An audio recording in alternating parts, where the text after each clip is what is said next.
శ్రీ శోభన్ బాబు గారు నటించిన సోగ్గాడు చిత్రం 1975 సంవత్సరంలో విడుదలైంది.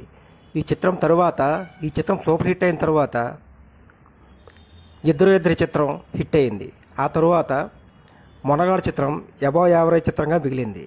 ఆ తరువాత నటించిన ఒక 5-6 సినిమాలు యావరేజ్ చిత్రాలుగా మిగిలిపోయాయి తప్ప సూపర్ హిట్ ఏ చిత్రం అవ్వలేదు.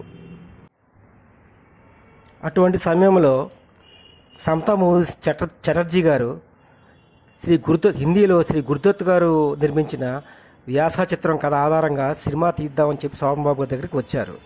దానికి శోభన్ బాబు గారు ఆ సినిమా బాగా స్లోగా ఉంటుంది, ఇప్పుడు నా పీరియడ్ బాగులేదు, వేరే స్పీడ్గా ఉన్న చిత్రం ఏదైనా చేద్దామని అన్నారట. దానికి చటర్జీ గారు లేదండి, మీకు ఈ సినిమా బాగా నప్పుతుంది, వెరైటీగా ఉంటుంది, తప్పకుండా చేద్దాం అన్నారట. చటర్జీ గారు అంటే శోభన్ బాబు గారికి అభిమానం. గతంలో ఆయనతో ఈయన ఇదాలోకం, జేబు దొంగ వంటి సూపర్ హిట్ చిత్రాలు నిర్మించారు. కనుక చటర్జీ గారు మాట కాదనలేక మల్లెపూ చిత్రం చేయడానికి శోభన్ బాబు గారు ఒప్పుకున్నారు.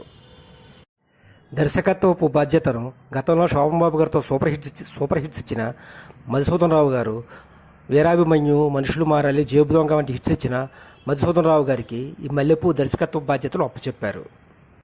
అప్పటిలో మంచి రన్నింగ్లో ఉన్న మ్యూజిక్ డైరెక్టర్ చక్రవర్తి గారికి సంగీతం బాధ్యతలు అప్పచెప్పారు.